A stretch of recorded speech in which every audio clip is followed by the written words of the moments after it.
Now, Takeoff's murder was one of the most shocking moments in hip-hop in the last few years. A night that was supposed to be a casual hangout in Houston turned into a tragedy that nobody saw coming. When the news broke, headlines told the same story. Takeoff killed over a dice game gone wrong. But that's not the full story. There are still a lot of misconceptions about what actually happened that night.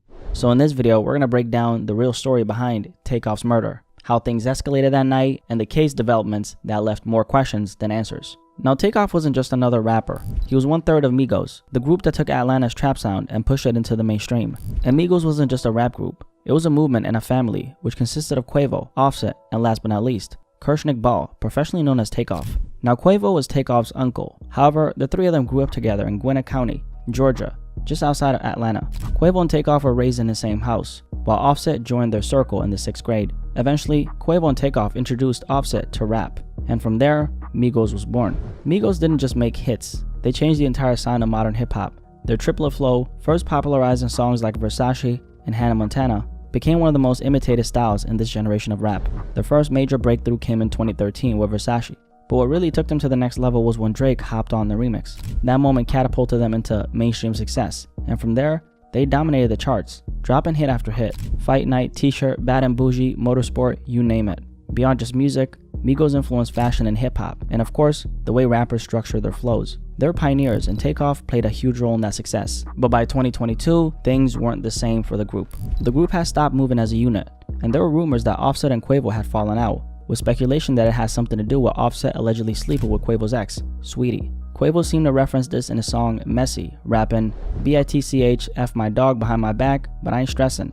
None of them ever confirmed the rumors publicly, but one thing was clear. Migos weren't clearly together anymore. You can't just act like and just continue like. And I think people be trying to make it like it's not about it's like Alexis. It's like we can't continue our group without the main man. Then in November 2022, everything changed forever. A night that started as a private gathering had sadly now turned into national tragedy. At approximately 2:30 this morning, our officers were dispatched out here to a shooting that had just occurred. Upon arrival, they located multiple shell casings on the 3rd level of the building at the 810 Bowling and Billiards. I guess it's a bowling and pool hall. We were informed that there was a private party being held at the event last night that ended at approximately 1 a.m., but the party carried over till about 2 a.m. till they were cleared out. That's when the shooting occurred, where it left one male deceased on scene and 2 others that were transported to area hospitals nearby. On November 1st, 2022, Takeoff and Quavo were in Houston, Texas, attending a private gathering at 810 Billiards and Bowling, an upscale venue in downtown Houston. The event was hosted by Jay Prince Jr., the son of Rap-A-Lot Records founder Jay Prince, a powerful figure in the rap industry, known for his deep ties to Houston's hip-hop scene. The guest list was exclusive, with around 40 to 50 attendees, including local music industry figures, promoters, and close affiliates of Jay Prince Jr.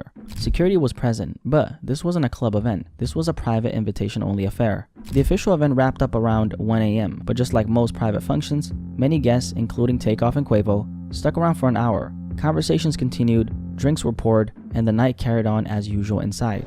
By 2:30 a.m., the gathering spilled out onto the 3rd floor balcony area, which overlooked Houston's streets below. The mood seemed relaxed at first, but shortly after that, things took a deadly turn. As tension escalated, Quavo found himself face to face with multiple people, caught in a heated argument over a dice game where someone had lost a large amount of money. The situation grew more intense by the second. Surveillance footage later captured Quavo visibly frustrated, attempting to de-escalate the situation and walk away. But before he could leave, things escalated quickly. His last words before it all went left, "We don't play like that, bruh." Seconds later, gunfire erupted. At least 2 different weapons were fired. Chaos broke out as people scrambled for cover, running in all directions. Police later recovered 10 shell casings at the scene, 9 from a .40 caliber firearm and 1 from a 9mm firearm. Takeoff was unfortunately caught in the crossfire. He was hit twice, once in the back and once in the head. Both bullets later recovered from his body were medium caliber. 2 other people, a 23-year-old woman and a 24-year-old woman, were also shot and rushed to the hospital. At about 2:30 a.m., police eventually received a call about a shooting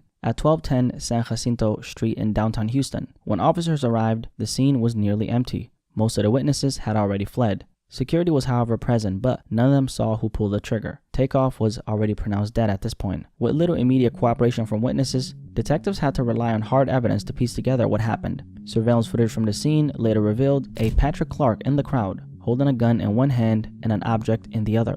As the chaos unfolded, Clark was seen firing multiple rounds. Forensic analysis determined that the shots fired by Clark aligned with the direction where Takeoff was standing. Clark was the only person visibly caught on surveillance, discharging a firearm in that direction. After firing those shots, Clark fled on foot, briefly ducking inside the House of Blues, before disappearing from the scene. With so many people refusing to come forward, Houston police publicly pleaded for anyone at the private gathering to share information. But despite the heavy media attention, over 30 witnesses remained silent. Right now, Houston police say they've got very few leads in the fatal shooting of rapper Takeoff, part of the group Migos. This morning, police are asking witnesses to come forward with any video or testimony they might have that could help lead them to an arrest. At this point, Patrick Clark was already on their radar as a potential suspect, but they had yet to fully identify him. Investigators simply needed more leads, more evidence, and most importantly, cooperation from witnesses. But despite their efforts, over 30 people who had been at the scene decided to stay silent. Nobody wanted to talk. Whether out of fear, loyalty, or simply not wanting to be labeled a snitch, nobody was willing to come forward. We've boiled it down to over 30 people that were standing outside the bowling alley. Homicide Division Sergeant Michael Burrows said, "Literally every single one of those people left the scene without giving a statement to police. We found a few of them that night. We found others since then. But it's important that those people come forward," Houston police said. With no cooperation from witnesses, police were left with one undeniable fact. Kirshnikari Ball, known to the world as Takeoff, had just become the latest victim of gun violence. Takeoff's death shook the entire hip-hop community. I mean, fans were grieving, Atlanta was grieving, but nobody felt it more than the people who knew him the best. Offset was definitely hurting. You could see it in his eyes every time he spoke about Take. They built an empire together, and now 1/3 of Migos was gone forever. Quavo was also hurting, and in early 2023, he dropped a song called Without You, a heartbreaking tribute to Takeoff. And man, when I first heard the song, I gotta say, this one hit different. You could definitely feel every ounce of pain in his voice. But if there was anyone who felt this loss on a level deeper than anyone else, it was Takeoff's mother, Tatiana Davenport. For Tatiana, this wasn't just a tragedy. It was a failure of security, a failure of responsibility, and a failure to protect her son.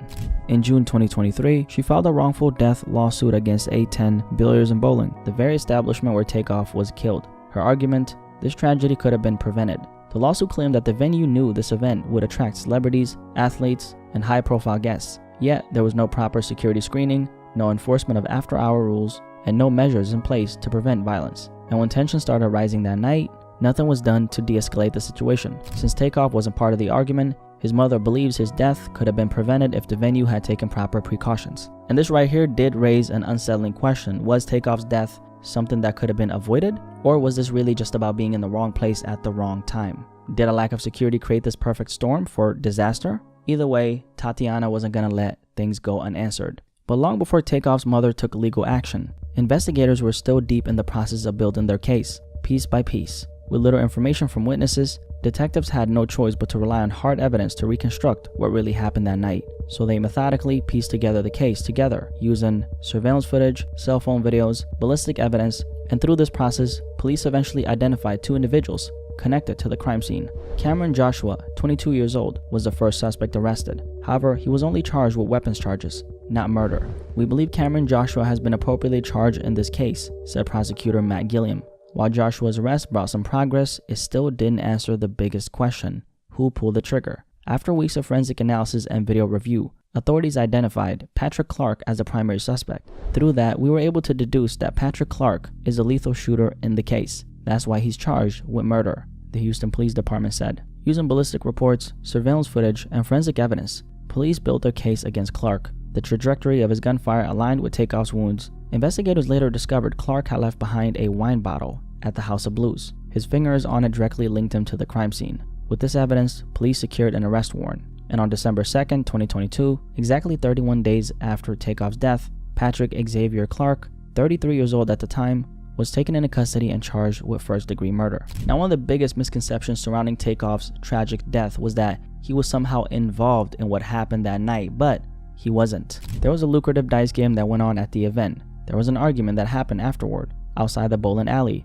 which led to the shooting. I can tell you that Takeoff was not involved in playing the dice game. He was not involved in the argument that happened outside. He was not armed. Now, Takeoff was only at the spot because Quavo was there. I mean, he wasn't gambling and, he wasn't really caught up in anything. He was only there because they always moved together. Wherever Quavo was, Takeoff was right there beside him. And that's what makes this story so tragic. Takeoff was always described as quiet, introverted, and focused on the music, while Offset and Quavo embraced more of the lifestyle that came with the fame. Takeoff was different. He wasn't loud, he wasn't flashy, and he wasn't looking for any trouble. But that night, they weren't just anywhere. They were out in Houston after hours, in an environment that can get gritty. A group of men, many of them drinking, egos high, playing a dice game, standing outside a venue in the middle of the night. It was a recipe for disaster, and the worst part, Takeoff had nothing to do with this. And honestly, this is exactly why I keep my black ass inside. I mean, you could literally be minding your business, not bothering anyone, and still end up in the wrong place at the wrong time. Some situations just ain't really worth being around, honestly. After his arrest, Patrick Clark's bond was initially set at $2 million, but his attorneys pushed back hard, arguing that he couldn't afford it and was not a flight risk. Prosecutors, however, saw it differently. They pointed to court documents showing that Clark applied for an expedited passport to Mexico right after Takeoff's death. He also had a large amount of cash on him at the time of his arrest, raising concerns that he may have been planning to flee. Clark's attorneys fought hard to get his bond reduced to $300,000, arguing that he simply couldn't afford anything higher. But Judge Josh Hill wasn't buying it. The judge pointed out that Clark himself had previously made statements suggesting he had access to money, and on top of that, there were bail bond companies willing to take on a risk. So instead of the $2 million originally set, the judge lowered it to $1 million, but no further. For Clark's defense team, it was a partial win, but the reality was he still couldn't afford to walk free,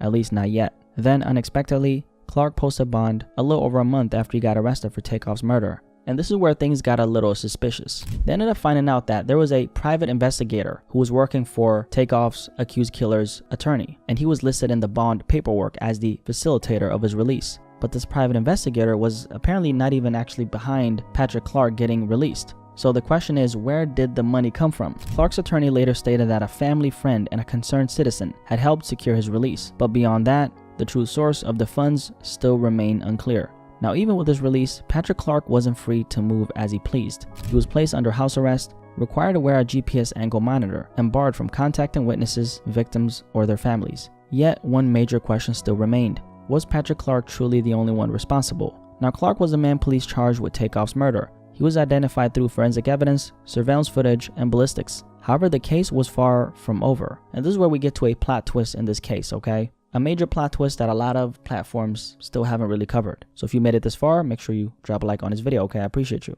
Because what I'm about to tell you changes everything, okay? Now, the plot twist is this. A Houston Forensic Science Center analyst who was reportedly involved in processing evidence in the Takeoff murder case was fired for mishandling DNA evidence in multiple cases. Documents reveal that this now former analyst allegedly committed serious evidence processing errors that might have affected several investigations, including Takeoff's murder. Forensic analyst Rochelle Austin was considered a witness in the case against Patrick Clark, a man who police believe is responsible for shooting and killing Grammy-nominated rapper Takeoff at a Houston bowling alley. State's DNA samples Austin processed had been switched in one instance. In another, court documents say she skipped a step and processed the wrong sample. These are cases unrelated to Clark, but according to criminal defense attorney Murray Newman, the Brady notice is an indicator to the defense that there is something that may contradict their client's guilt. Just when the case against Patrick Clark seemed airtight, this happened. This forensic analyst at the Houston Forensic Science Center was now at the center of this controversy, and she actually ended up getting fired for this. Now, this isn't just speculation, this is on record. The Harris County District Attorney's Office filed what's called a Brady notice, a legal document that requires them to inform Patrick Clark's defense team about the termination of this forensic analyst and any issues that could affect a fair trial. Now, they said that the reason for her termination was lack of quality work, among other serious concerns. She apparently switched DNA samples in one case, and she also skipped a step and processed the wrong sample in another.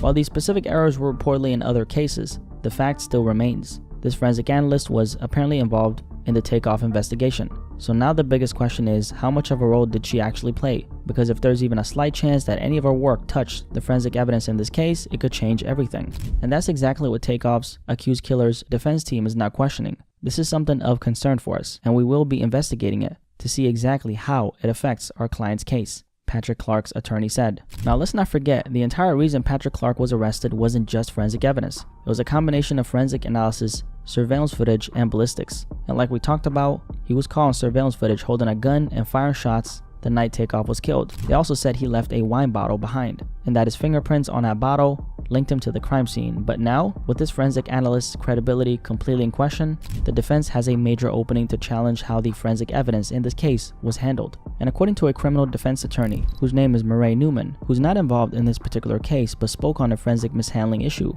this is apparently a huge problem for the prosecution. Since she did mess up, they can never put her on a stand again, and the defense attorney would eat her alive, he said. So what exactly does all this mean? Well, if the forensic evidence is compromised in any way, it could weaken the entire case against Takeoff's accused killer. And even if one inconsistency is found in how the DNA was processed, this could actually be enough for Patrick Clark's defense team to challenge the charges, meaning Takeoff's alleged killer could walk free. After posting bond in early 2023, Patrick Clark was placed on house arrest with a GPS monitor strapped to his ankle and was required to surrender his passport as part of his bond conditions. For months, this was his reality, but then in November 2023, the case took another unexpected turn. A judge ruled to remove his house arrest and GPS monitoring restrictions, meaning Clark was no longer confined to his home. However, that didn't mean he was completely free. He was still required to follow strict legal conditions: a nightly curfew from 7 p.m. to 7 a.m., banned from contacting witnesses, victims, or Takeoff's family, required to appear in court whenever scheduled. But here's the thing, since that last legal update in November 2023, there hasn't been any official word on his current status. Is Clark still out on bond? Have new restrictions been placed on him? Or has something changed behind the scenes? Right now, we don't have the answers, but one thing we do know, his case is far from over. Just a few days ago in February 2025, Patrick Clark was scheduled to appear in court, but once again, the trial has stalled. And this time, the holdup isn't from witness silence or legal delays. It's because of the forensic controversy that has cast doubt over the evidence. As it stands, Patrick Clark is still facing murder charges. But with this forensic scandal shaking up the case, the biggest question now is what happens next. Now, his defense could definitely challenge the forensic evidence, forcing the court to re-examine how solid the case really is. I mean, it's crazy to say that even if one little inconsistency is found in how the DNA was processed, it could literally be enough to argue that this entire forensic process was compromised. And if that argument holds up, well, I'm sure we all know what it means. It could change everything. But regardless of what happens in the courtroom, one thing will never change. Takeoff is gone. His family, friends, and fans still want justice. They don't want another case where the system fails to hold the right people accountable. And honestly, it makes you wonder, will Takeoff actually ever get the justice he deserves? From the moment Takeoff was killed, the public image was fed a simple story, a dice game gone wrong. But as we've broken down in this video, the reality runs much deeper. Takeoff wasn't gambling. He wasn't even supposed to be there. Yet here we are, years later, and his case is still tangled in delays, unanswered questions, and now a forensic scandal that could change everything. The official story might have told you that this was a tragic but straightforward case, but the truth is that Takeoff's case is filled with gaps. Gaps in the investigation, gaps in witness cooperation, and now gaps in the forensic evidence that was supposed to be rock solid. Takeoff's death was nothing short of tragic. Imagine stepping out for a casual night with your uncle, Quavo, someone who's been by your side your entire life, only to lose your life over an argument you had nothing to do with. For those who don't know, Quavo wasn't just a rap partner. He was Takeoff's actual uncle. They grew up together in the same household, with Takeoff looking up to Quavo as both family and inspiration. Takeoff was quiet, laid back, and focused on his craft. He wasn't a type to be caught up in drama, and that's exactly what makes this story so heartbreaking. A talented artist, a genuine soul, gone way too soon. And the worst part, his case is still filled with more questions than answers. Will justice ever come? Only time will tell. If you made it this far, how about drop a like on this video, because obviously we're working very hard right now. Appreciate you guys so much for watching this video. And if you're new here, my name is Blackie Speaks. Nice to meet you. Welcome to the family. Thank you for subscribing. What do you guys think about this conversation regarding the untold story about Takeoff's death? I'm really curious to hear what you guys have to say, and I'll catch you guys in the comment section below. But most importantly of all, I'll catch you guys in the next video. Have a good day. Have a good night. Peace. I'm out. Deuces.